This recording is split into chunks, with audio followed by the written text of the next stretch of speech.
that was series number 2 of the day. We're going to move on very quickly to series number 3, which is going to be Seiko versus Hunterace. Seiko with a slightly different lineup, and his warrior, which is the big different archetype, being more of a control warrior, is actually going to receive a ban from Hunterace here. Yeah, Warrior going down on one side, Demon Hunter on the other, which means Seiko, as the Galakron Priest player and the no Demon Hunter player that we have here in Europe, is going to be representing a pretty unique lineup for the field, running Rogue, Mage, and Priest into Tempo Warrior, aka Egg Warrior, aka No Hands Warrior, and then have the Highlander Rogue and Galakron Warlock to back that up. So again, Hunterace, much like Just Saying, much like Yala, is relying on that Galakron Warlock as well. Yeah, very interesting for me. Just it's more of a response or reactive and nod to what the expected meta is supposed to be. I think if you're expecting people to bring Zoo, if you're expecting people to bring the Warrior, the Demon Hunter, even Rogue, then you go, well, I'm going to play a deck with tons of removal and healing. It should win.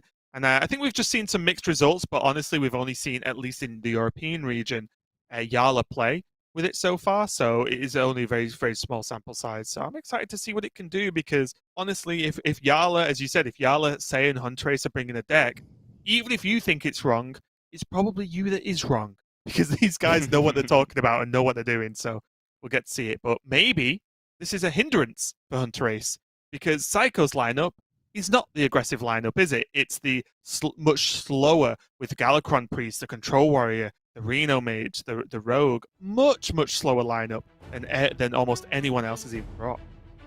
Yeah, and this is kind of a rare deck for us in Europe. I was expecting to see a little bit more of it than we did, and put a lot of time sort of during the week preparing for this into playing this deck to make sure I was up to speed. But there's only 2 of them, I believe, in the region, and Seiko is one of them.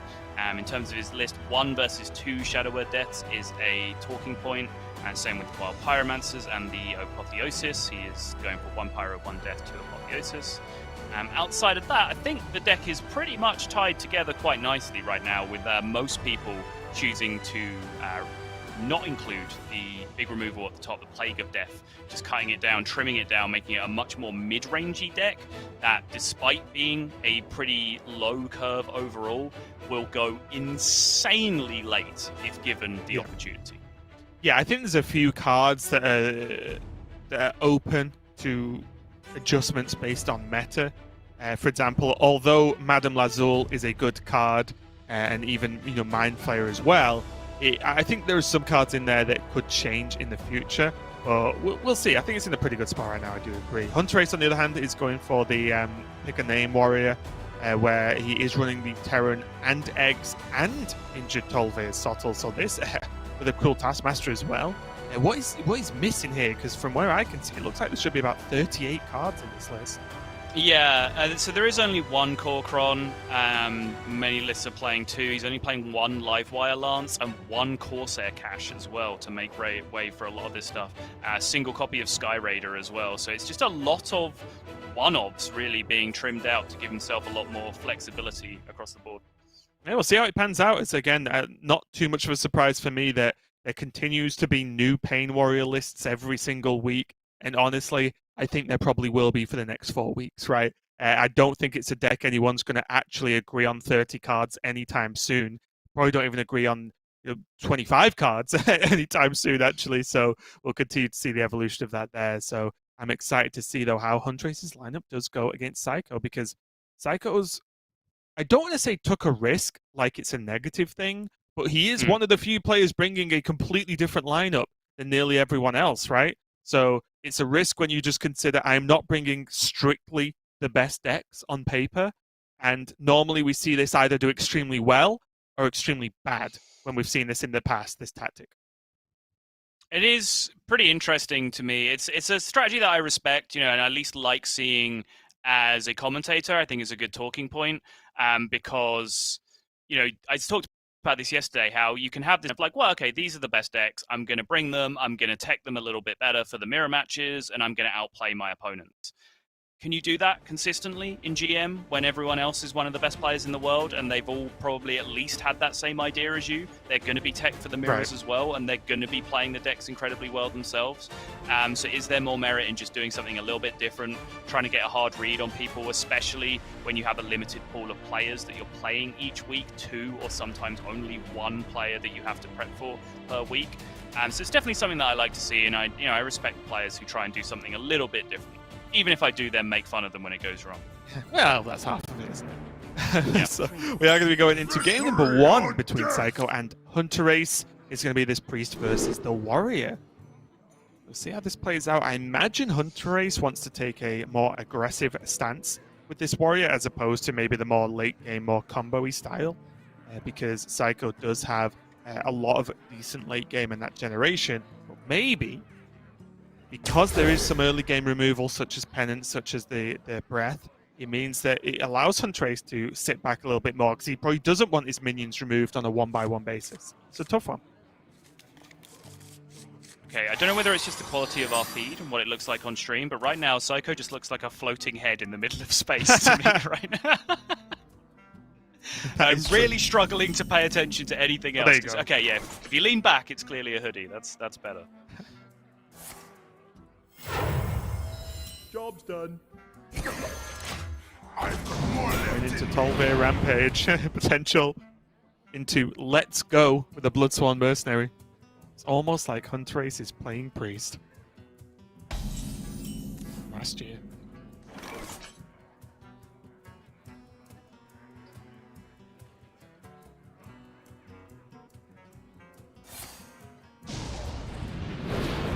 Really look at fast opener from Hunterace, though. Only running 1 Shadow Word Death, and that is the only punish to this right now. Yep, Seiko just got to do his best to contest it with the Mind Flayer cards for now. But Hunterace can just giddy up here and get pushing some damage if he really wants to. Yep, if one's good, why not make 2?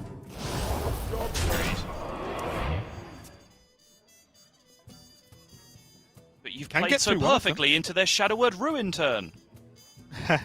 He can kill one of them and create his own Tolvair, which will have 6 health with this Shadow Madness. He steals the Bloodsworn Mercenary. By blood, be born again. Yeah, or just penance instead. Yeah, gonna get that mana efficiency. Mm-hmm. I like it. Takes the additional damage off the board with the Bloodsworn. I've got more left in me. Like a god, Hunterace just has the 1 Corsair Cash, 1 Anchor, 1 Live Wire Lance in his hand. Ugh. All we wanted to see, is it? Yeah, it's not really great.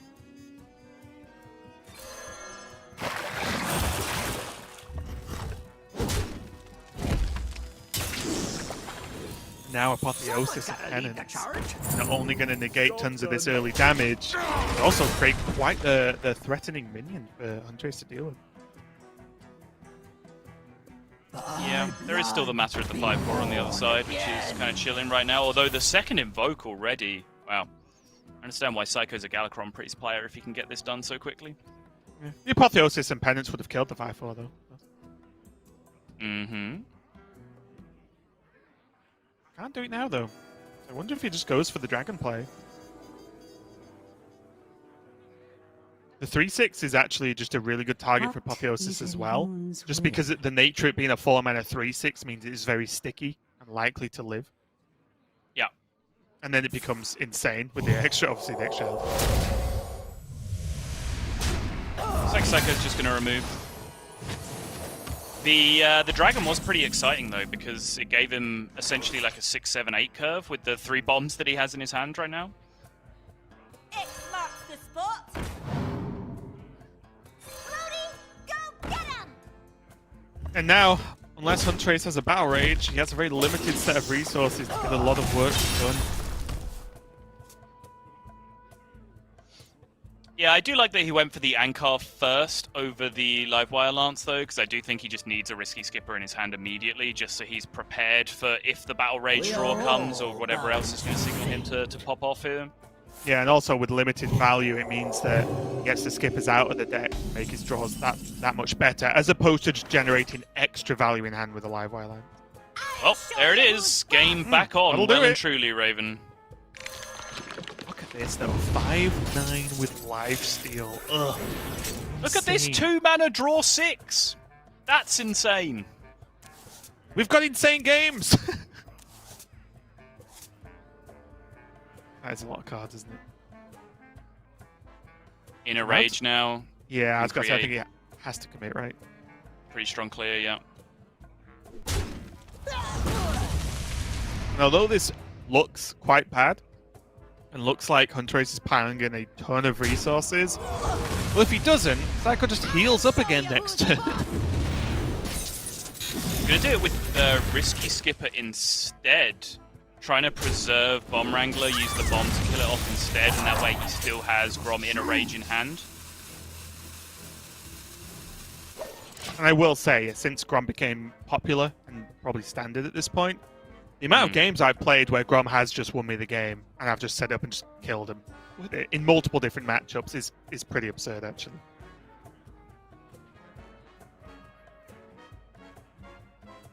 Care to dance with death?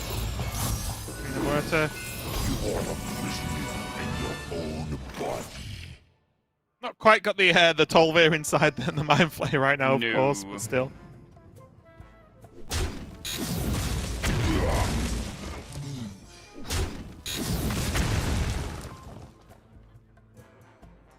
I wonder if there's ever a Rampage Egg copy plan, or whether he just wants to do something a little bit different. Certainly looks like Rampage Bloodsworn to me. With Grommet in a rage in hand, it really helps cement a game plan, because you know you can a little bit freely play Rampage and Bloodsworn, because they are no longer your combo activators like they were when it was much more reliable to do, say, like a Korkron combo. And instead, they're your cards that set up the mid game to get you to your Grom finisher. You can just be a little bit more loose with them, and it's not like previously where you're like, oh, if I'd mercenary this, then I further away from a Korkron push or a foil push. It just makes it a little bit more simple, not necessarily better, just a little bit more straightforward. Good sequencing from Hunterace. Did not want to use his Inner Rage that turn. Did not want to bet on drawing another card that was playable there, which was pretty much only the second Inner Rage. So he killed off one of his injured minions first, deliberately drawing one less card so that he wouldn't overdraw. Now Galakrond will insta-kill 2 of the 3 minions, I believe, so unless you want to correct me. He's on 2, correct. right? Yep. Still have 2 mana to spare as well.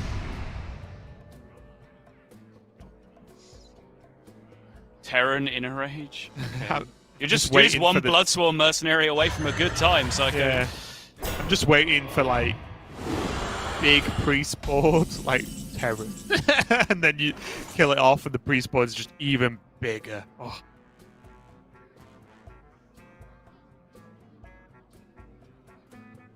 The Bow Brute means Andres can hack through this dragon pretty easily, actually. Yeah.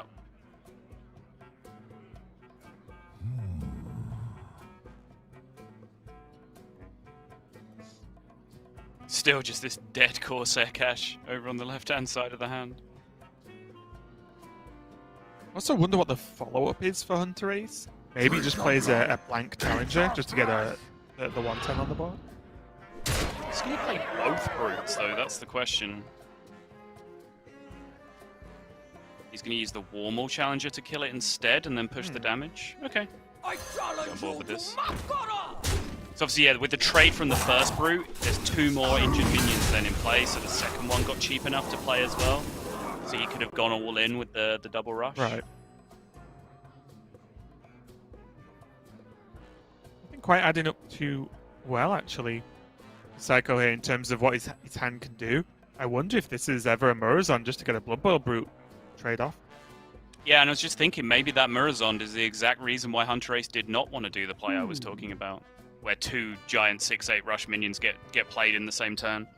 Yeah, and one of the way too much clearing power back the other way from Seiko, right? Yeah, and one of the big issues as well is although Pain Warrior does a great job and works well off damaging her own minions, if Psycho gained 2 Blood Bowl Brutes, could trade and then start healing them up maybe, then ooh, that's when you're in big trouble because those guys are pretty beefy. I think this is the only thing that Psycho has that actually accomplishes anything realistic here. You think this is your time? Let's get the 110 as well. We can work on.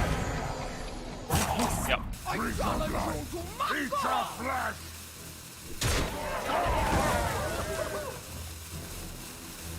What's interesting in matchups like this, especially when Psycho is a little bit afraid of burst, is the transition timing of Galakron.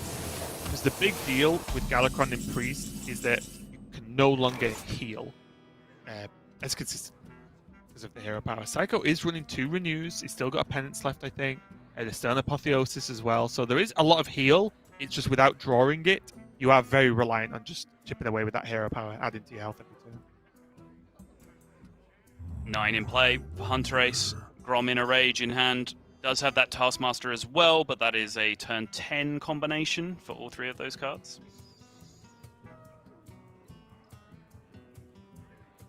So what if he uses the Taskmaster now, equips the Live Wire Lance, and pushes as much as possible? Maybe plays the Blood Bowl Brute as well.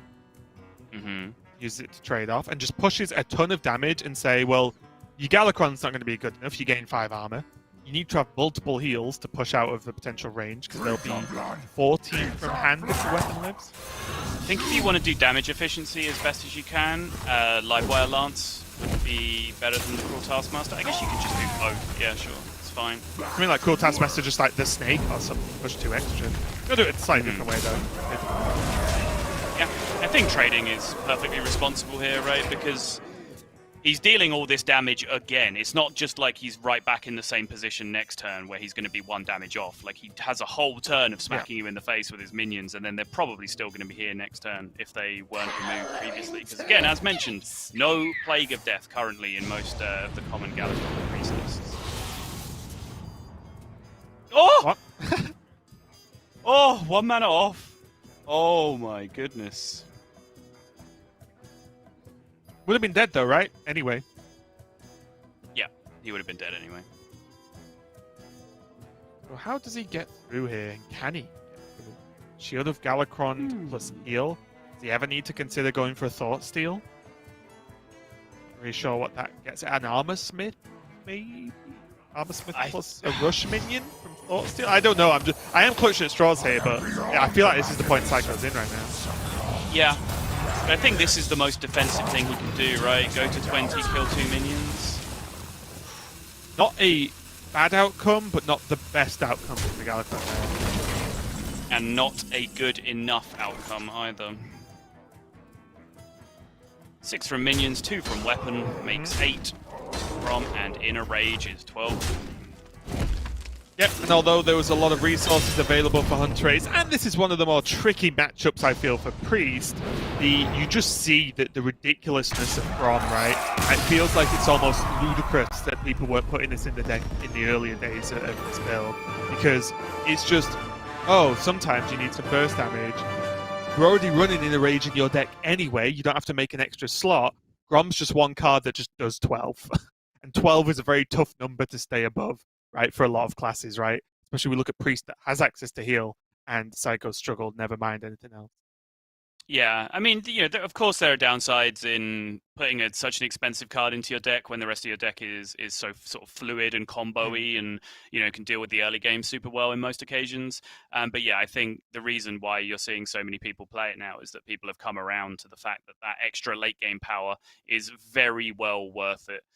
But again, I think that is just a demonstration of why you're seeing Warrior be the most banned deck in the tournament so far, or at least in this week, is because, you know, while you were freaking out about all the cool things that Priest can do, like Hunterace just drew 7 cards in one turn, right? Like, you know, that's just good enough a lot of the time. And not only that, Warrior, it's not like they just draw cards and then peter out and do nothing with them. When they have combinations of cards in their hand, when they have a full hand size, those cards used in conjunction with each other can achieve basically anything you can think of in Hearthstone that you need to do. Clearing boards, making boards, pushing damage, burst combos, anything you need, they can do it.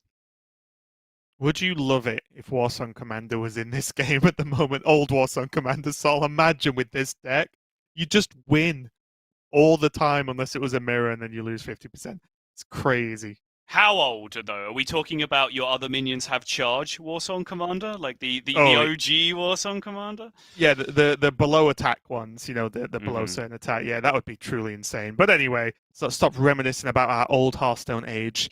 But Hunterace currently winning 1-0 so far versus Seiko. Getting off to a good start. And as we said, Seiko's lineup is the question mark for him this weekend. So we'll see how it plays out. But now we are going to go to a quick break while we set up game number 2 between Hunterace and Seiko.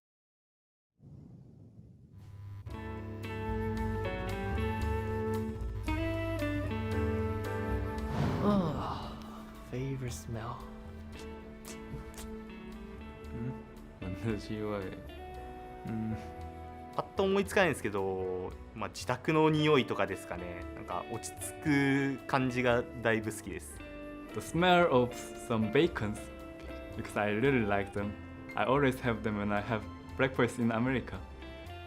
好きな匂いは和室で過ごしてきたことが多かったので畳の匂いです。好きな匂いは猫の匂いです。我觉得我比较喜欢的味道，我觉得是我自己。 라벤더 향? 디퓨저로 그거 많이 써요. Fruit? Like orange. 我还蛮喜欢闻自己的。 What does it smell like?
Welcome back to Hearthstone Grandmasters European region. If you've just tuned in recently, we are getting underway with Hunterace versus Seiko. Hunterace currently leading 1-0, and this is our match 3 of 5 of the day. And then there'll be America's following up as usual. But we are in the round robin where these matches are really, really starting to count now. So Hunterace currently leading 1-0, getting a win with that Warrior as his Rogue and that Galakron Warlock left to go up against Seiko's fairly slow lineup.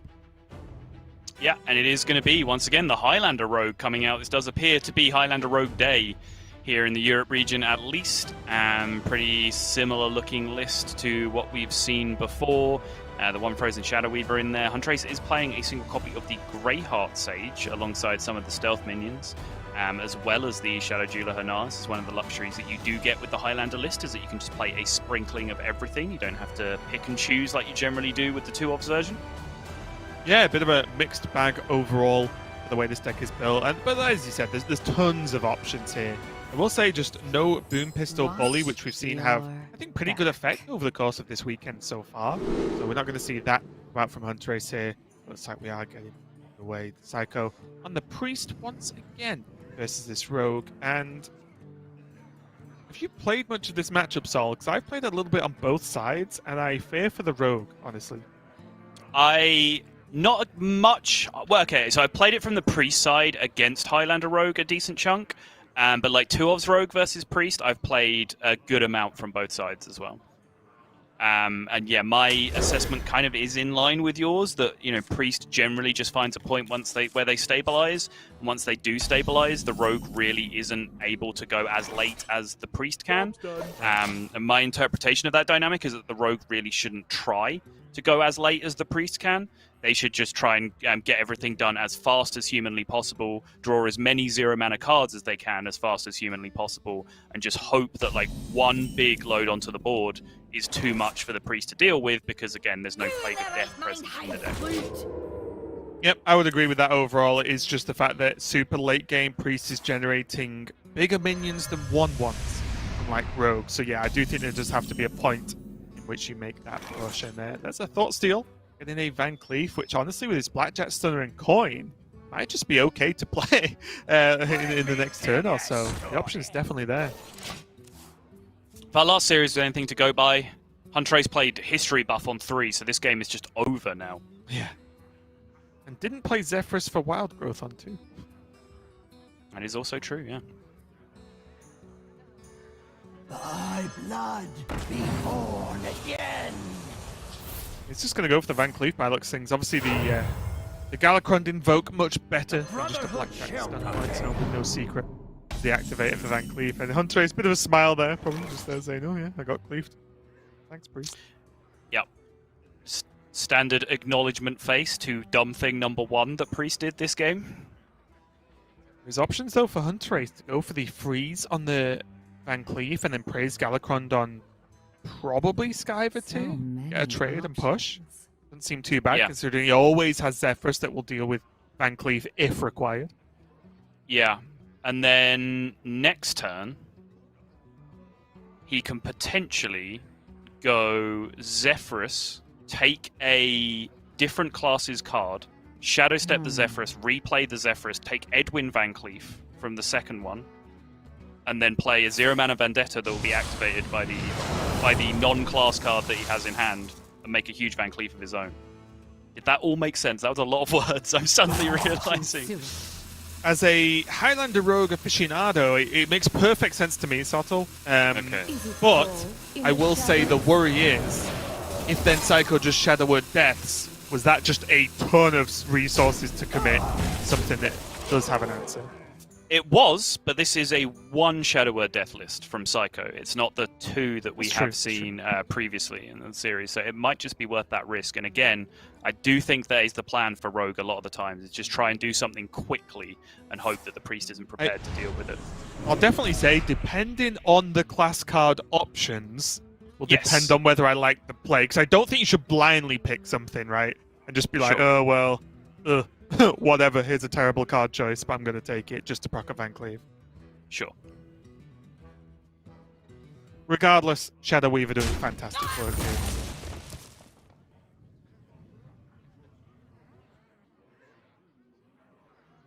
I wonder if you ever just drop the Stunner. But not only mana efficiency, and not only the like that it's... I'll go with unlikely that Seiko gets a secret, but most importantly, hand size is a fear factor for Seiko.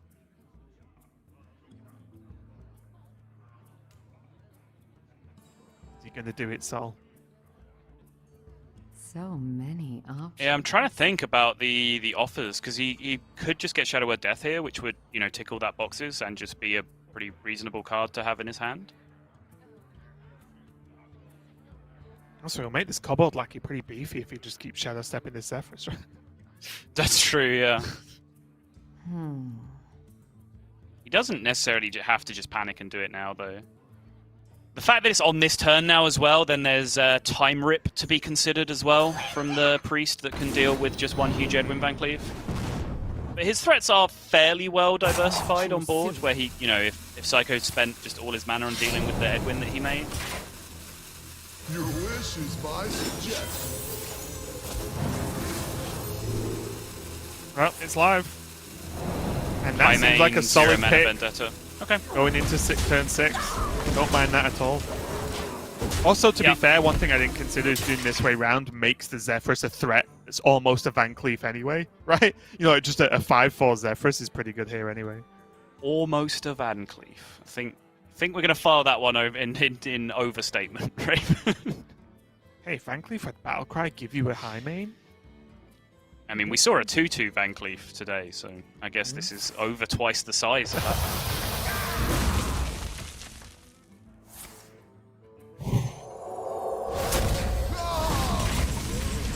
I will say, and I am not saying that he should have done it. There are obviously great reasons to not do it. But I always have to sit and think when the Shadow Step and Zephyrus in hand, is that a missed opportunity?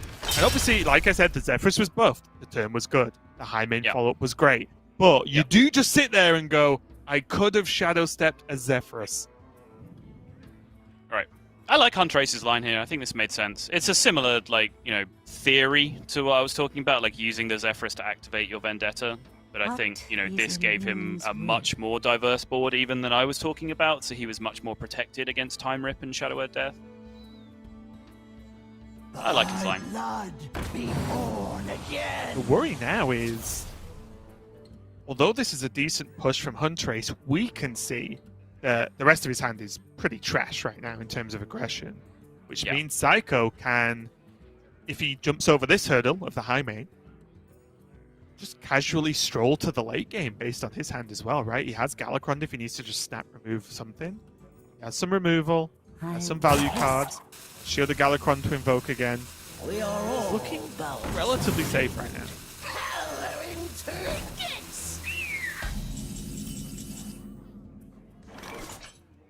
Oh, okay.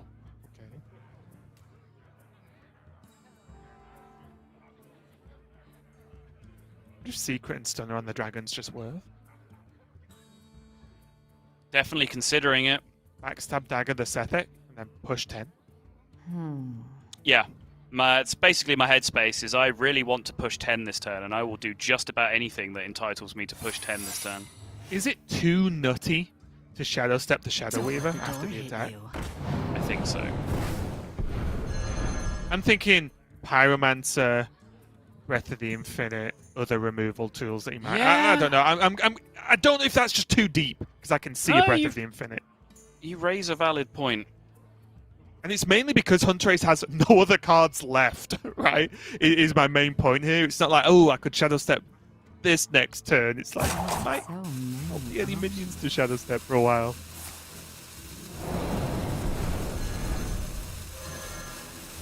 Go for the Shadow Step on the Stunner instead. I guess that technically means he gets to push one extra point of damage to face and full clear the board. Either way, I like the Shadow Step being used because, like I said, Hunterace might not have anything to Shadow Step for the foreseeable future anyway. Yeah. Most of all, I just like that Hunterace's, like, you know, concept of this matchup seems to be in the same place as I thought it was, which is, you know, very reaffirming to me that he is just going fast and just trying to get this done as soon as he possibly can. I think all this, you know, sit back, play Galakron, discover a bunch of Draconic Lackeys, and try and get a bunch of high-value dragons, and maybe. Nah, Priest is just better than that. Like, even if you get all the way towards the end of the game, like, Priest is just better at doing that. You fell right into my trap. Also, side effect from the ambush, although of course the poison is the thing talked about most, and he's going to get some good value now with Shadow Madness. It's also just 2 damage a lot of the time. Now we're going to see the Breath of the Infinite, and that was Hunterace's last push, at least. Okay, not his last push. Just based on his hand, I was like, oh! dramatic pause as he draws Tiamat. But now there's Galakron, and as I said, as long as Seiko could just deal with the high main, the rest of his hand really comes together into the late game. Yeah.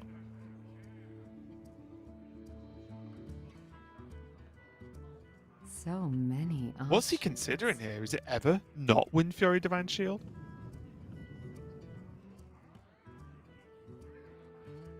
It is to me. I'm really not sure. If he's ever scared of this minion, if he's scared of like Apotheosis on the minion, so he feels he might need to rush it. Sure. And just be at full health, which doesn't matter. Sure. Okay.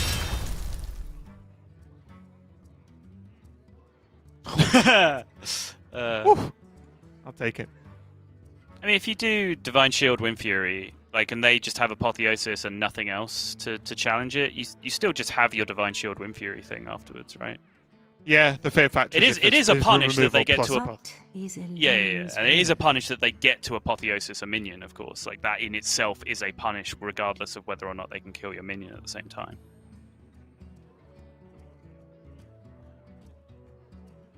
Also, Seiko can heal Galakron. I think that might be worth more than a random minion. So I'm surprised looks like he's hovering over it now. Yeah, I agree. I think I'd take it to Take 2 the health 2 here as health well. every time. Look at his hand. He's good enough. Yeah, he's got some things to play. I think he necessarily needs a whole bunch more things to play. Oh, well, that's a good one if we're talking pretty lifesteal, good thing yeah. to play, though. Yeah. Okay. Pharaoh Cat, it's all on you, mate. Okay. Yeah. All right. Sign me up. Again. On belly rub. Seiko. Oh, now it's just Heel Town, isn't it? Shield of Galakron for the taunt. You could even Cabal Shadow Priest the 1/1 taunt if he really wants to instead. But there's so much heal now. What about? I think first things first, he can often just get away with this renew. See if he gets an answer to the 7/5. Yeah, it feels like it starts with renew to me. There's nothing that jumps out as a turn. It's like, oh, Cabal Shadow Priest Shield of Galakron is a must, so he doesn't have the mana. I think the outcome is often pretty good from renew. Plus, he gets to heal, which is good. So yeah, I think it's always worth it.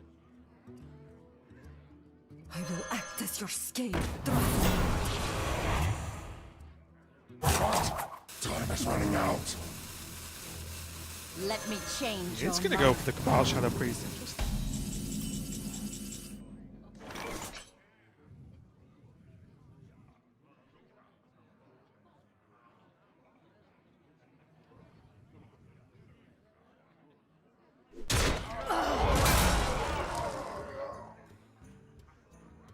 Hunterace is not having a good time anymore.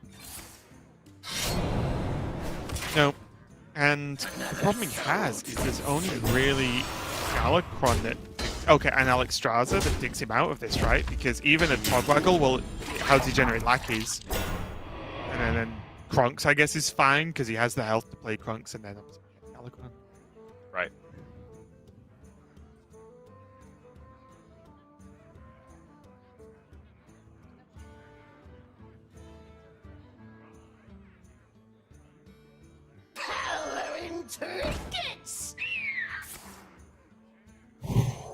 And landing this Apotheosis is so great. Apotheosis is good on a small minion in the early game, but if you can land it on something junky, then not only do you get insane lifesteal, the minion's just hard to kill. Which means it probably gets multiple swings in the game.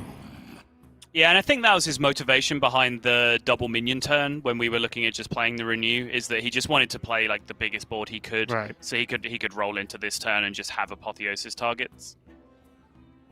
Yeah, and honestly, Yeah, sure. as I mentioned, very few cards that would punish through the taunt as well for Hunterace, so I think the Shield of Galakron just gets him there. Radiance is just 1 mana heal 5 to your hero, and suddenly Seiko's edging towards that full health late game. Yeah, I think one of the worst things... Okay, that's... Kismet. I was going to say one of the worst things that could have happened to you on the taunt turn was just flick into getting smashed in the face by the 7/5. But even then, unless like he flicks the taunt and then like value trades the 4/5 Cabal Shadow Priest as well. Like you've still got that Apotheosis target the next turn, even in that world as well. Be able to bounce back though, as making another push. There isn't a... Okay, the Holy Nova's pretty fantastic, isn't it? I've seen worse Holy Novas, yeah.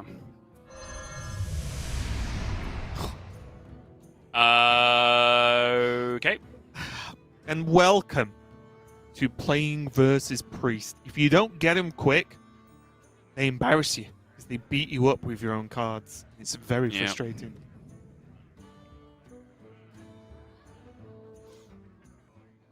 What about? You are too late. His return is nigh. Yep. Hunterace with the correct reaction. The Sentinel, although not mind-blowing right now, the fact it just has lifesteal means Hunterace has to deal with it because he's not going to out-damage it. Deathwing, maybe? Best. Oh, he's best to the Aurochs. For what? I just like the card. Oh, okay. Match. Zigzar does look pretty good here. Would you argue that Zigzar increases his top deck potential or decreases it? Increases it? Yeah, I mean, yeah, it's just, I do agree. It's just the idea that is the higher chance of drawing Krunks and Galakron more important than watching down the deck? I think drawing a 16/16 rush is very comparable to drawing the best cards in Hunterace's deck right now. Okay. Choose soon. Gotta work out where he wants to go, though. Either kills the lifesteal or kills the Krunks or goes Fates. Fortunately, he's 1 damage away from killing the lifesteal with the rush from Zigzar.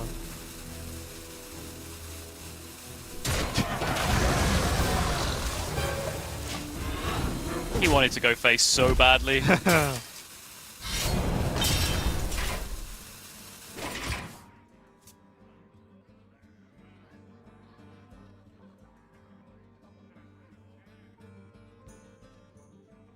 I do feel around now, outside of obviously removal and some healing, Seiko might want to start pressing that hero power. Yeah, it's getting to that point. Yeah, because I think he's turned the corner now in terms of health. He wants to just be able to start just dropping down minions turn after turn after turn. So very soon he's going to be threatening Hunterace with lethal. The Brotherhood shall prevail. He's like, stop beating me up with my own cards. They're my cards.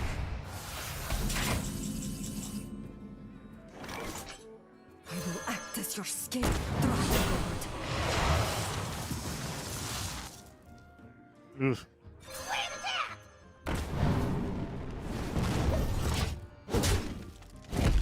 Hunterace valuing the potential card generation a lot higher than the lifesteal, and I would have to agree with him on that. I think the whole stopping the lifesteal plan has long gone right now. Yeah.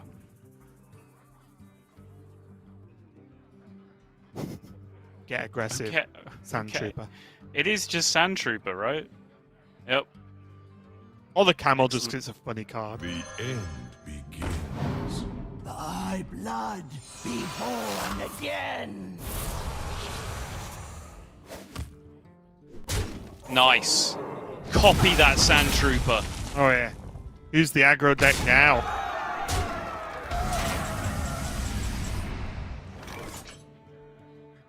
And I'm gonna guess Sol. This might be the turn that is to concede as Seiko evens up the series with a victory on this Priest, and we saw pretty plainly what can happen if Priest hits late game, where it just feels like there's no chance because of the sheer volume of resources they have access to. But I will say, what do you think really went wrong there for Hunterace? Obviously, there was removal from the pushes he was making, but why did he run out of resources? What was the missing section there? I mean, was it was a Yeah, I think it was a combination of sort of one thing leading to the other. Is that Hunterace recognized that he didn't have like an invoke hand, because an invoke hand not only like sets you up for Galakron in the long term, where you can get huge value out of that card if you draw it, but because of the way the rogue invoke works, if you have a couple of invoke cards in your hand, then those give you lackeys, which give you dragons, which gives you spells, which draws you cards, which gets you chugging through your deck, and your resources stay high. So if you don't have that in mind, I think Hunterace had for sure the right reaction, which I think is like a decent default reaction in the matchup anyway, which is to just try and do things as fast as possible. And then that accentuates the problem, right? Because if you try and do things as fast as possible, you're going to run out of resources even quicker. So that was like an extreme, hyper-stylized version of the matchup, but I do think it illustrates the point quite well. Right, and it looks like Hunterace is going to be moving on to this Galakron Warlock. And just a quick glance at the list, it does look as standard can be. Only the one sacrificial pack, which I don't mind too much. But, you know, there's the Rain of Fire, the Swampoos, the Zephyr's Alexstrasza package. I do really like this new inclusion of the Frozen Shadow Weaver. I think it's a great card and really fits in well with the theme of this deck, honestly. Yeah, it's kind of taken over from Albatross, right? Where a lot of decks were just playing Albatross just because it was a 3-mana 4/3 decent tech card in a lot of matchups. Now that isn't really possible with Albatross, we're just seeing a lot of decks just like randomly playing Frozen Shadow Weaver instead because it's just kind of fine. It's something I've said a lot when if I ever get asked about certain players who don't have access to a lot of cards, can't fully build out these decks that they see pros play. It's like if you just have Frozen Shadow Weaver, just put it in any deck. Like if you're really short on cards and you need filler, because the card is just never that bad. Pretty crazy. But let's get into it. It's going to be the Warlock versus the Mage here, Seiko. And this for me, Sol, is a very strange matchup. I never know which side of the fence I fall on with this one. It's pretty close, yeah. I think classically the Galakron Warlock is generally the side that I favoured being on, but the lists have both changed a lot since then, just in the wave of a couple of nerfs from either side. Yeah, on one hand, Mage can put forward a ton of big dudes for pressure in the late game. On the other hand, Warlock runs Plague of Flames, and even just the Moag Artificers and the Never Breaths as well to get the job done on some of that spot removal. So many possibilities. Bit of a weird interaction, isn't it, with this Watcher? In that you wouldn't say having an early-ish deal 2 to the board clear is good against such a slow deck like Galakron Warlock, but the nature of the Invoke actually makes this card good in the matchup, or at least decent in the matchup, right? Just kind of a weird thing. Normally you see this card as a very anti-aggro card. Yeah, I actually think this thing can end up being super good against Galakron Warlock, just because the annoyancy of just little minions like this, of just a massive 3/1s and 1/1s, it does get a lot to deal with, even when you do have ping available, because Highlander Mage doesn't really want to ping very often. They have so much mana to spend on cards that they really struggle to like keep up with, you know, all the invoke tokens being generated into play. So just this one-off investment just to be able to sweep away a couple of invokes, which generally Galakron Warlock always does on like turn 4 and turn 5 or turn 3 and turn 4. So if you've played it on curve, it's probably going to line up to just snipe away like 4 tokens plus. Seems really solid, honestly.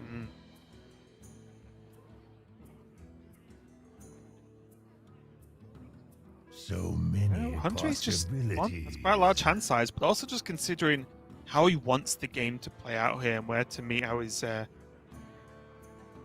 resources. He could also Plague if he like ultra respects the Mana Saber. And although it would pain me a bit, I wouldn't be overly upset about it. The Mana Saber, I feel like, unlocks Mage very, very often. I'm gonna go for Dark Sides, I think. Yeah, the Dark Skies draw off the Mortal Coil, I think, did change his plan. I do agree with the level of...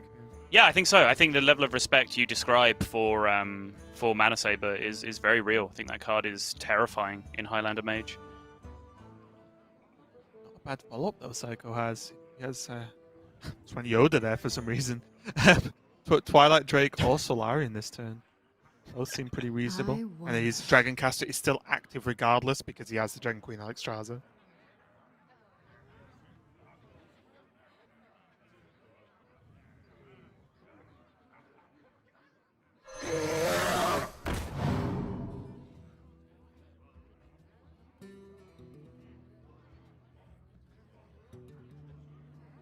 Seiko really considering Dragon Breath in his own minion. Again, I wouldn't hate it because it does unlock a potential other spell for Dragoncaster next turn, right? Yep. Oof, Yeah, pretty sure that's what that's about. He's just looking for something insane to go with the Dragoncaster next turn. And I think Hunterace can get a pretty good read of what the situation is based off that play as well.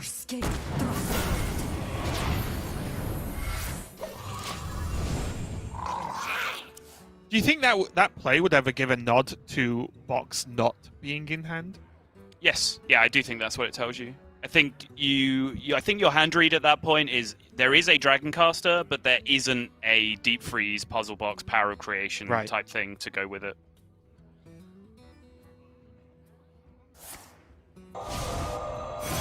Try again.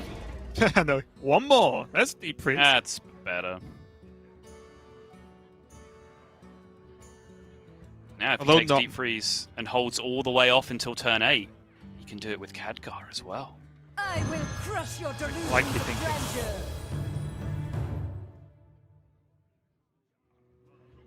You know, I've often wondered about the current Reno Mage. If Brewmaster ever gets there. Time runs out on me. Because it not only it not only bouncing Zephyrus, but now that there's the Solarian Prime, if you ever play that and then Brewmaster it, so you can play it. There's a lot of bounceable minions, is all I'm saying. And I just sit there and wonder, like, the amount of games I've seen Solarian Prime just bust open because of its kind of like favoured nature of the way it casts spells. I'm like, ever run Brew? Are we ever getting to the point where you're Brewmastering Mage now? The answer's no, but it's just some things I think about on the weekends. Okay. Are we done? We're done. Okay.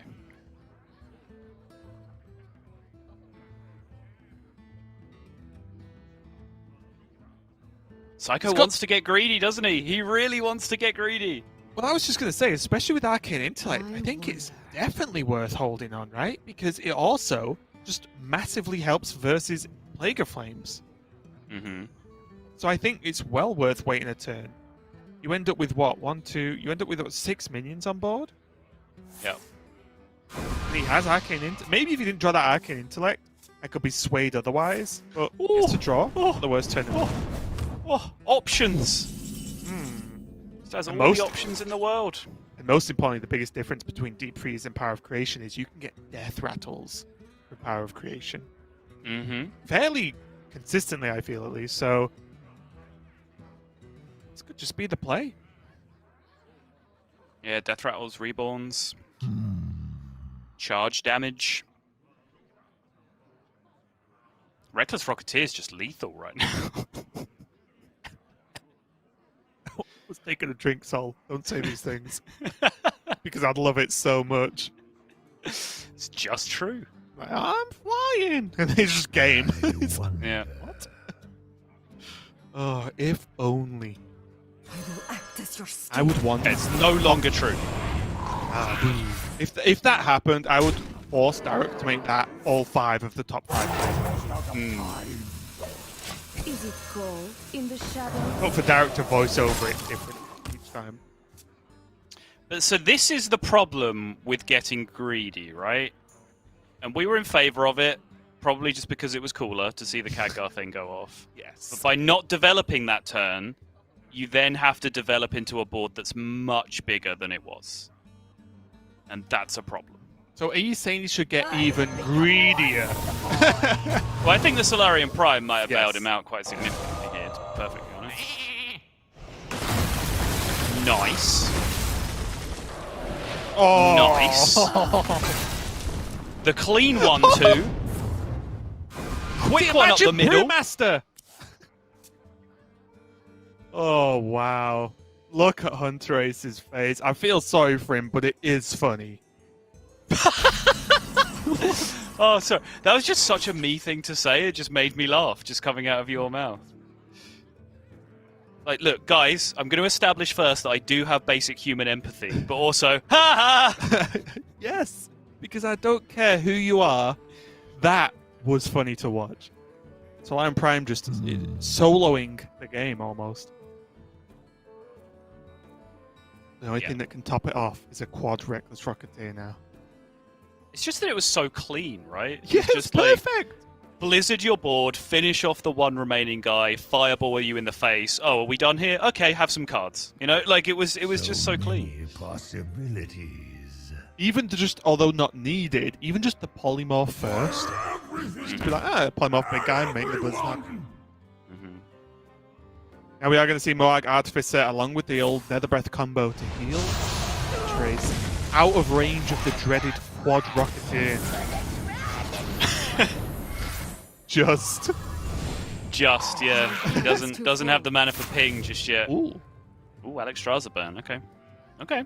Take note. We must band together, united for Dalaran. Is he flying?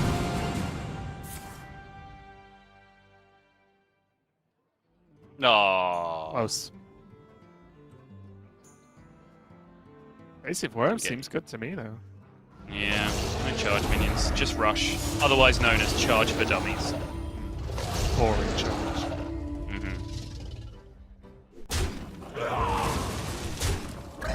Now, we can see for Hunterace doesn't have the best way to generate minions for this Plague of Flames right now. And I believe his Galakrond is still only on a summon 2 demon? No, he's done. Oh, is he done? Runs out on Yep. me. For some reason, I felt like we've not seen that many imps this game, but what do I know?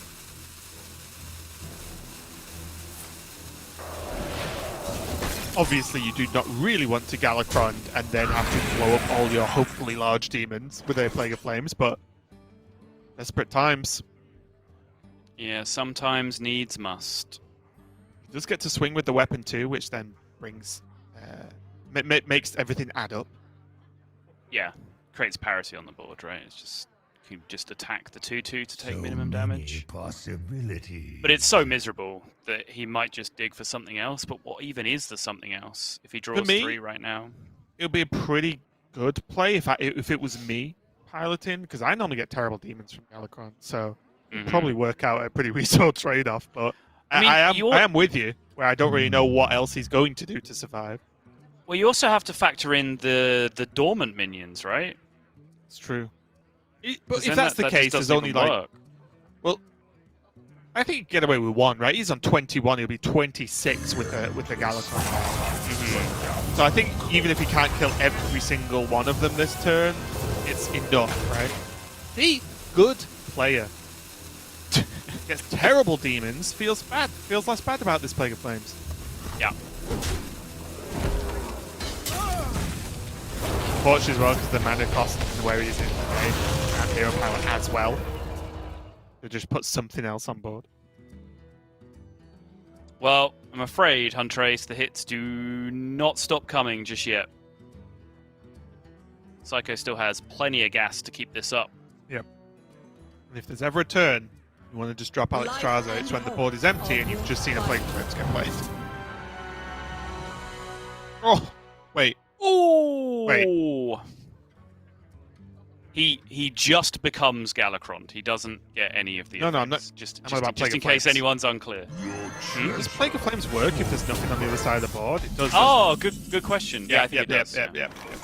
That was Yeah, I my forgot. pause. Was the Plague of Flames? So Fair like, enough. Okay, I've forgotten about the Plague of Flames. oh yeah, it does instantly shuffle my Wax Thread into the deck. Nice. Maybe I'll draw next turn. Yeah, I'm actually not 100% sure about how that interaction works when there's no minions to kill with Plague of Flames. I think the requirement is you having minions, not your opponent having them. So it would have blown up his board, I believe. But yeah, you are right. There's just an umpteen amount of threats in Seiko's hand, right? So it's not even too big a deal. He can't Murazond on what looked like potentially a good turn.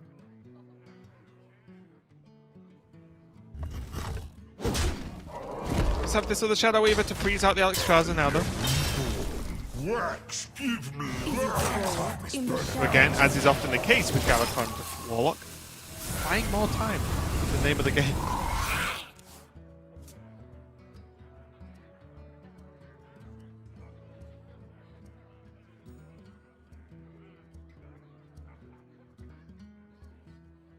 Now what about rolling fireball?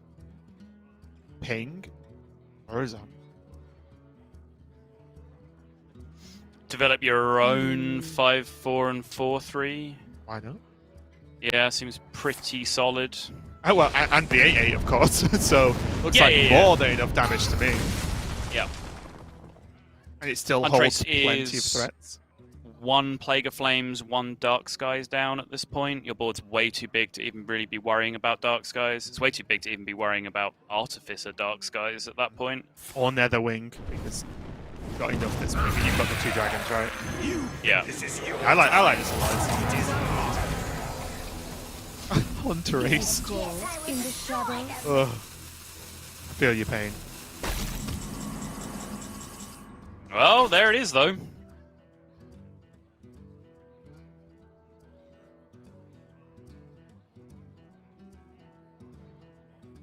The problem is, now that the Galakron, half of the 1-2 punch of that plus Alexstrasza is kind of gone because he's used the weapon, all his summoned demons are gone, then if he just builds a big board and plagues, I'm not sure how he actually kills Seiko. And I'm not saying you shouldn't plague this turn, but it's tough that he uses a lot of generation to do that.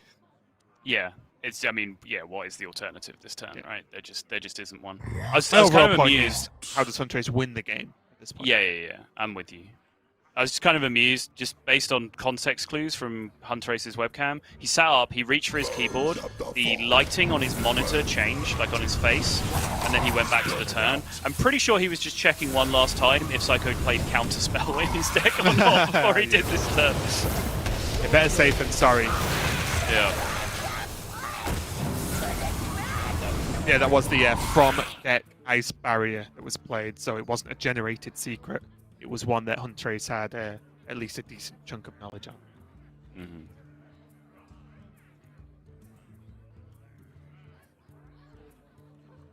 Is it ever Tortolan box? Just... I kind of don't want to box this game. I feel like that's a loss condition. Is just box draws you too many cards. Yeah, I'm purely thinking because there's a lot of cards left. It's not like Seiko's on. You're in my hands now. No. Genius! Wax Dread Candle! I forgot! Yeah? Sign me up? That's a way better idea.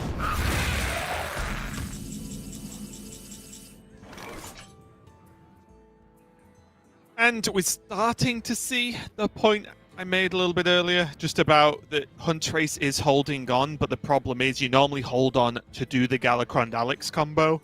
Yeah. But it's gone, because he had to play your Flames, and he got two. Also the weapon, gone. And Seiko's on a fairly healthy 16. I think that's more than enough health to not really care about dying from say if there's any Nether Breaths left, or Netherwing, Nether Breath, and a minion or 2 stick in. None of that's really going to get there. Yeah, and it's even 24 when you factor in the ice barrier as well. So true, yeah. Yeah, the weapon's gone. There's 1 Nether Breath gone, so the chance of Hunterace setting up like a bursty win condition is quite limited. Unlike we saw in the Swiss stage, Hunterace doesn't have a ping hero power to just keep pinging base, trying to get there that way. He's gonna do what he can though. Gets this Wax Drain back in the deck, or at least that candle. But the problem now is this Netherwing is just already dead to the 5-2, right? Just feel terrible.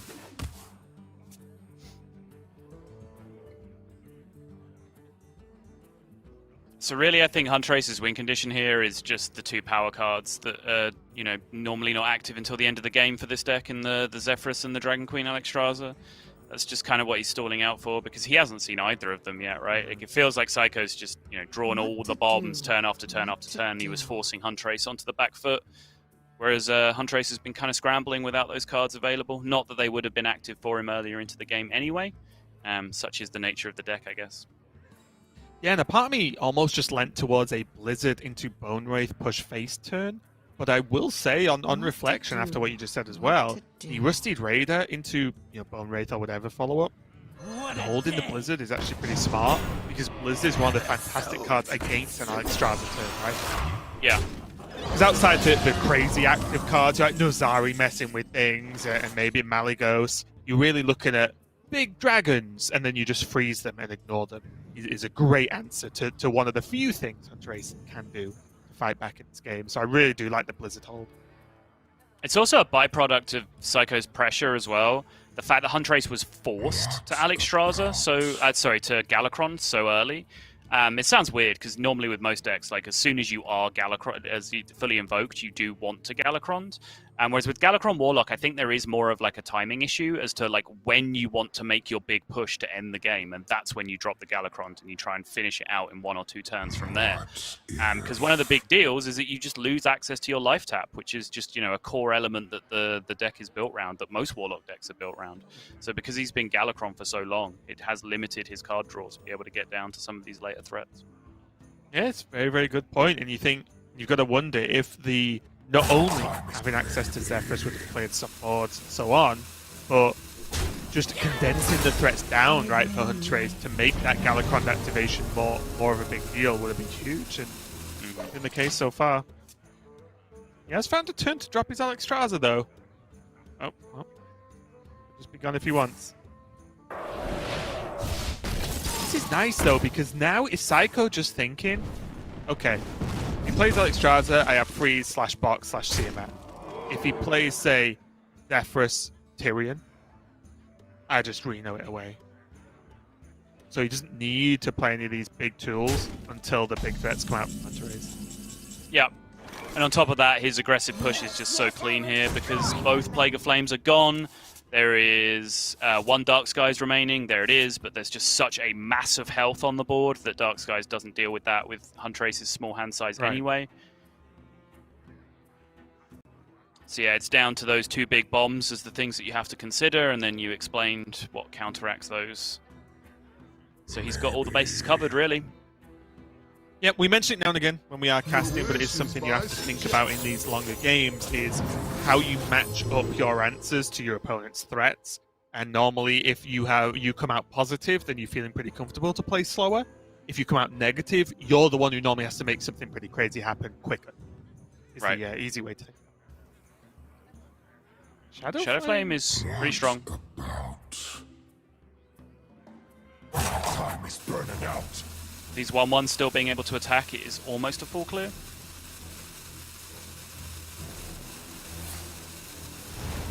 Takes the Shadow Madness instead, though.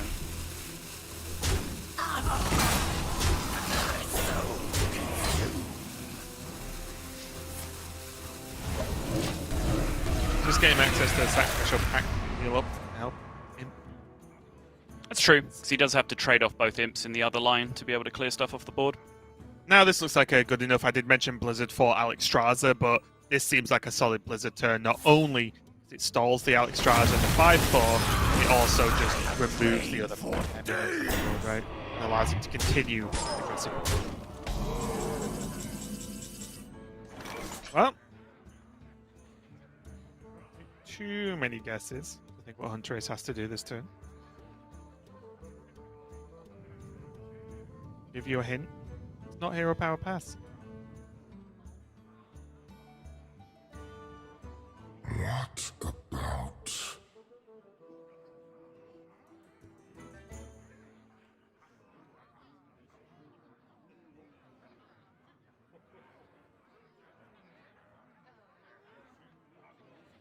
Life and hope. We're just waiting for it.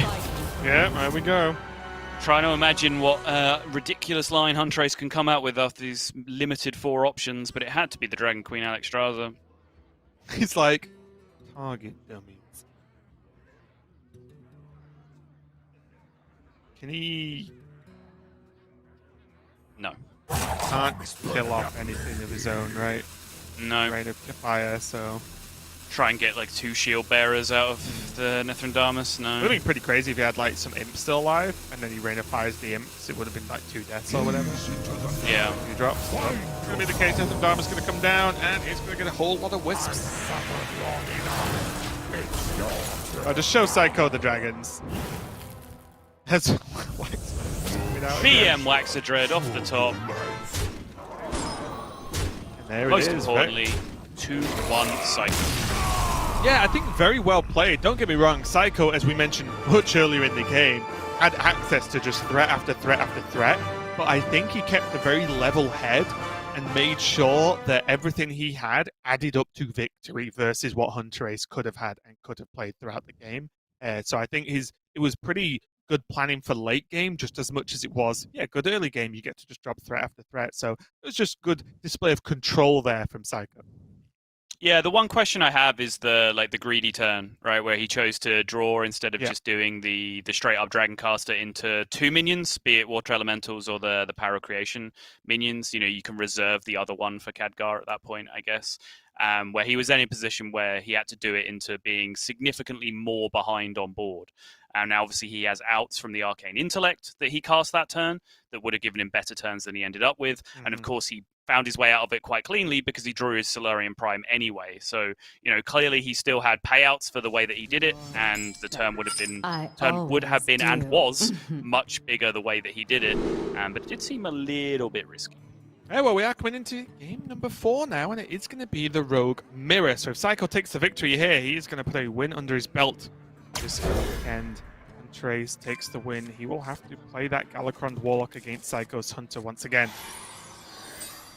Both players are Highlander.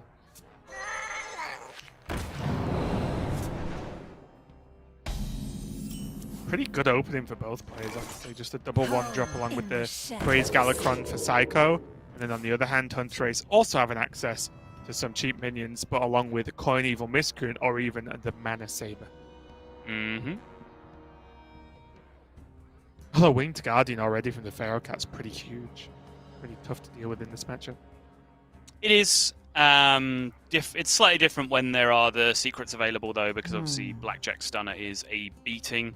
But Highlander version, so that is only a one-of. Very good chance that it even comes into play before Hunterace sees what that Winged Guardian is in some occasions.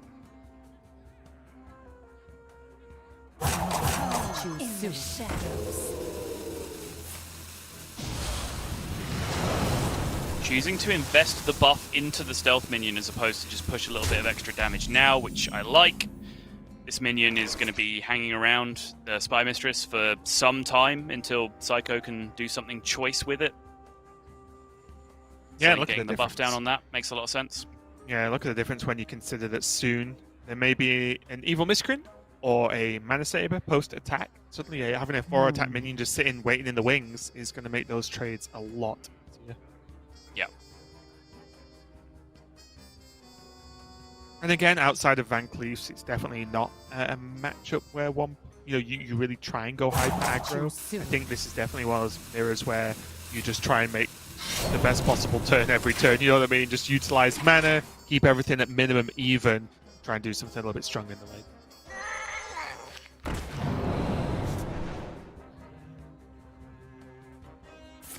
Wait, what happened? Did you say Seiko was Highlander? Wait, Seiko's not Highlander? Oh, I'm confused because No, I just looked. You lied to me. I did lie. I do apologize. It's too much because it was Yala before, wasn't it?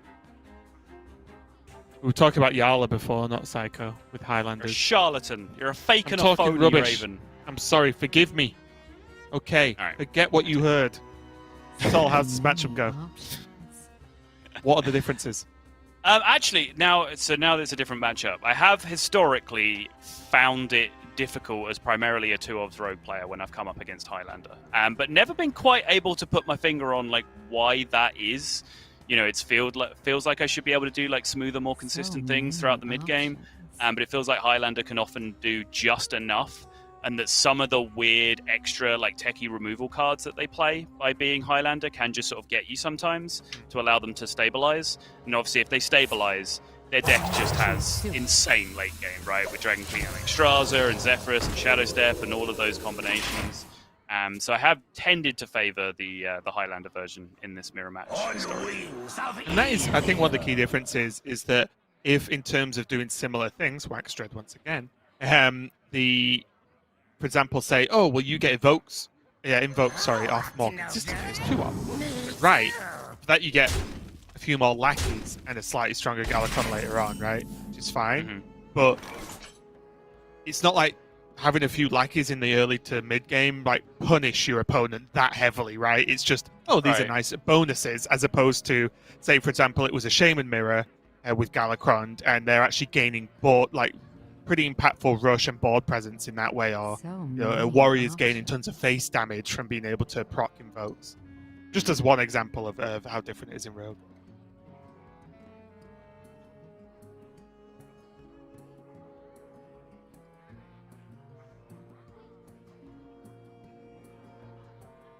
I love how every single game of Hearthstone just matters to Hunterace. Because it'd be about this point where, you know, we'd be talking about how, well, you know, you can really see how, you know, the increased stakes of the round-robin proceedings are really taking a toll on the player, and look at the stress on his face. No, Hunterace is just like this every game of Hearthstone he's ever played. It's great. I love it. Well, we talk a lot, or we have done in the past as well, about top-level players want to play the best Hearthstone, almost regardless of result. The result is playing well for them, and I think Hunterace is probably at the top of that list for me. It's not that he doesn't care about the stakes, doesn't care about winning or losing, he just cares so much about playing correctly and playing the best. And that's why it looks like he's just in pain for every single... Like, turn one, oh, I've got to play it. It's like, it's because he just wants to make sure he is making the correct choice every single turn of every single game, regardless of what the actual outcome is, and it's pretty incredible to watch. And he has, you know, impossibly high, I would say unattainable standards for, you know, what constitutes, okay, I played that game well, but I can't call them unattainable because he attains them on a regular basis, which is very frustrating. Unless you ask him, and then he'll say, no, I played garbage. No, he played garbage, yeah. Every time.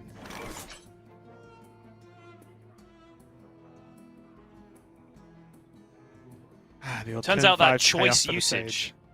Sorry, that choice usage of the Spy Mistress we were talking about was just smacking him in the face before. I'll never be upset with that, Sol. No.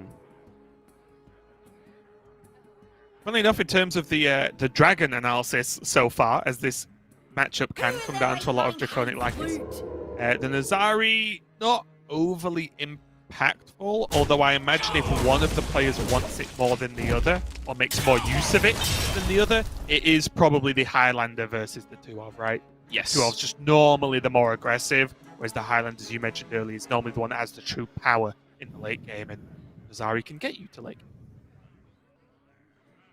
For sure. I would certainly much rather be the Waxadread gamer out of this exchange, though. Yes. I think you saw Hunterace's expression when he discovered that off the Dragon's Horde. It's like, what else am I going to do? Take Arkville in Rafarm? That loses World Championships. I win World Championships. I've only ever beaten Archville and Rafarm deck. Never won with it.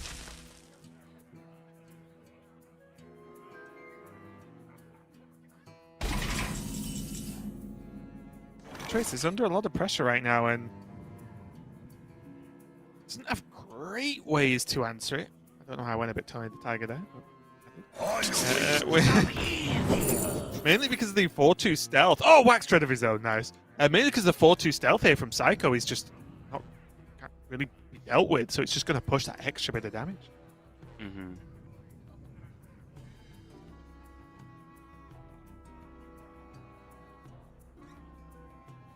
Yeah, I think wisely there, Hunterace recognizing he's not really at liberty to take Waxadread for a long-term game plan here. He needs fast cards, he needs battle cries, he needs things that impact the board so that he can start pulling ahead instead of being behind like he has been for the majority of proceedings so far. Shadow Step, pretty big deal. I think that Seiko could now, if he really wants to go to try and end the game, is go for the Togwaggle into Wand, and then potentially have, if he can get to Galacron quick enough, have Kronks and Shadow Step. That sounds like quite a slow game plan, but Hunterace is exactly breathing down his neck right now in terms of damage. Yeah.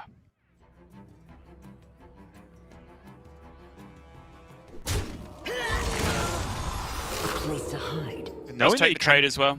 Yeah, knowing that you can take a bit more of a value route, right? This seems pretty good. Yeah, and there's no real harm in it either, because if he still needs to bank 4 damage, well, guess what? His Wasteland Assassin gets stealth again anyway, so he's just kind of chilling.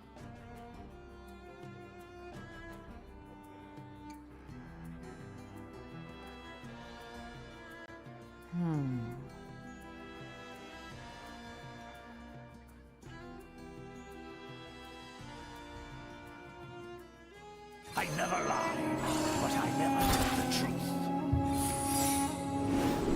Do you like the bounce on the Togwaggle here? With the stunner? Makes it quite expensive. You know your opponent's probably just picked Wand. Puts a clunky card in hand. Puts a card back in the hand. Yeah. It's not one that Seiko really wants to just spend mana on. I do like that. Maybe that's just really smart.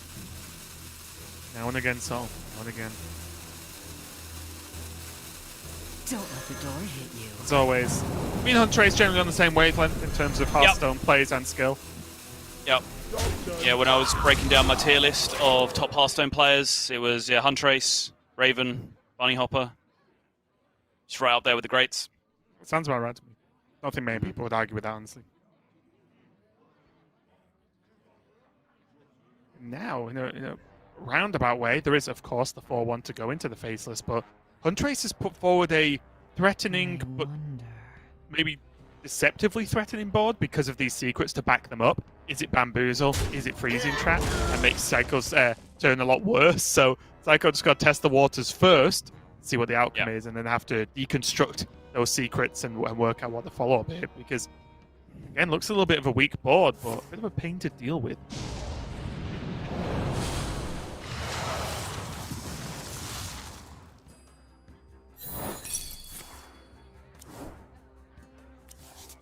So Seiko wants to cast a spell there just so he gets information on the secret, which he then got. So he now knows he's free to play minions without having to worry about ambush. So then you saw his next step was to Seal of Fate a smaller minion. He didn't want to Seal of Fate first in case he had to Seal of Fate the ambush that came out. And then he proceeds with his turn with the Wondrous Wand. Whoa, whoa, whoa. What happens? Why did he Shadow Step? Rush? Like. It's a great question. Dragon Queen Alexstrasza? I don't know. But he has 0 mana Galakrond and then Kronk Shadow Step. Kronk. Yeah. And I know it's not lethal, but I'm just saying that's good. Some good cards. And now he just doesn't have Shadow Step and has a Rush Lackey instead. Am I missing something? Yeah, okay, I think what he was... So he had 10 cards in his hand, right? So I think he just roped. He wanted to Shadow Step it and replay it so that he didn't burn a card off the top this turn and ended his turn with 9 cards. I think he just roped replaying it. Pretty sure that's what happened. Is a Shadow Step worse than a card he's going to burn? Maybe.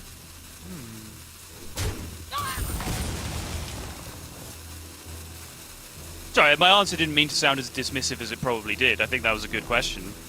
My answer is very genuinely, maybe. Yeah. And luckily enough, after I did tell you, right, after last weekend, mid this week, Seiko did message me with some points about what we discussed in one of his matches last weekend. So I'm looking forward to once we're done with today, maybe I'll message Seiko and he'll let me know what's gone on there, because obviously I don't think Seiko finished that turn the exact way he wanted to. But I'm just interested that the card he chose to deem worth less than a random card that's left in his deck was Shadow Step, which is a card I value extremely highly. It's a shame as well, because I actually think he played 99% of that turn incredibly well. He picked apart the secrets so well that I was about to drop it right. And like, that's how everyone plays around Hanar from now on. Like, that was just really good. But then the end of the turn just kind of got messy. Yeah. Still, though, I think Seiko in a pretty fantastic spot here. Does have that 0 mana Galakrond in hand. Still has Krunks for a multitude of options. Krunks. Even this Winged Guardian, like, Rogue generally has a problem to deal with this, right? Yes. One of the better minions to come from Pharaoh Cat. Exactly, and the stunner has now been played and dealt with, and it's removed from the board, so there's no Shadow Step threat or anything like that, and it creates enough space for him to just rip his Galakron all over again. Nice. Okay. All that is like he's like, wow, come on, just buff that guy. Yeah. Still now though, let's look. Kronk's 5 damage from hand. Maybe more with a board buff, depending on board state. Eviscerate, 4 more damage. Weapon, 5 more damage. That's just a lot. If you want 13 more just in play right now. Oh, it's a good point actually. He's got Malygos Evis. Oh! Oh, you're not wrong. So many options. That is a spicy meatball.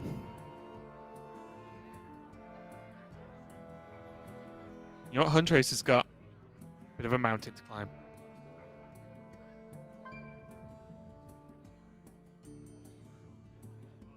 The problem here is this Reborn is huge. Because even just Zephyrus into, I don't know what AoE, but no matter what, that 610's not going anywhere anytime soon. Right.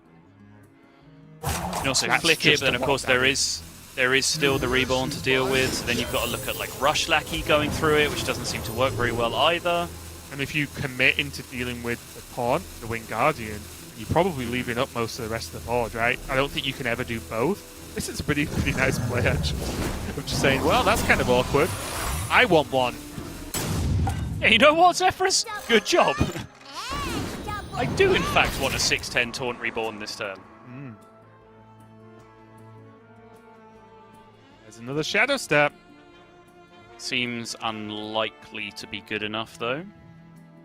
Kronk's buff, sure? Avis, backstab. There's no way this isn't lethal.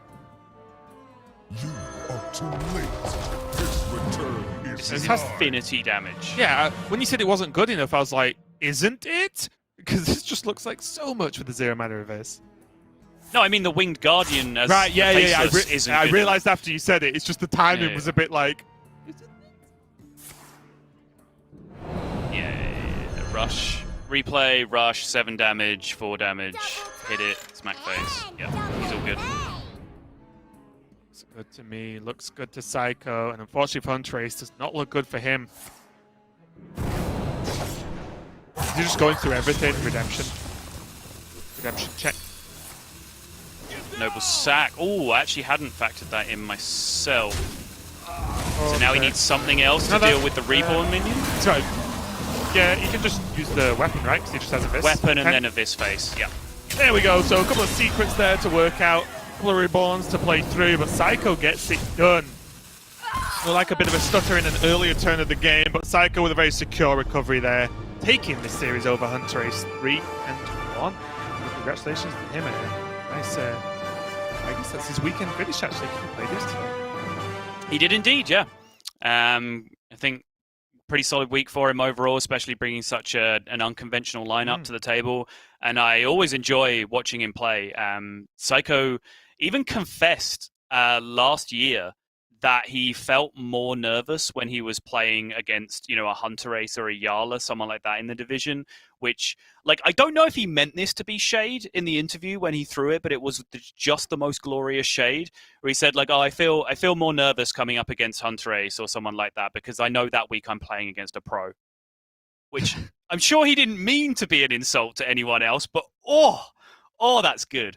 So yeah, I'm wonder if he does still feel that same way this year coming up against Hunterace again, when of course he has a whole year of top level competitive experience under his belt. Not that he wasn't already one of the best players in the world, but he wasn't playing the game at the same level of exposure as people like Hunterace were and before Grandmasters last year. Now he's just one of the gang, and he's just a player that we're expecting to see have absolute bangers against Hunterace like he did just there. Yeah, and not only is he taking a win for himself, which again we reiterate is 4 weeks of round robin, and then it's done, right? Decisions are made, relegations either happens or it doesn't. But it's also just nice to hand Hunterace a loss as much as it is for you to gain a win, because again, I think it's fair to say you expect Hunterace to do pretty well. So if you can make his wins just a little bit lower, then that looks pretty good overall. But yeah, just congratulations again to Seiko taking a win there over Hunterace. We've got 2 more matches left. But before we get into them, we'll go to a break while we get ready for matches 4 and 5. So don't go anywhere. We'll be back with some more Hearthstone Grandmasters. Hi everyone, I'm back again with another episode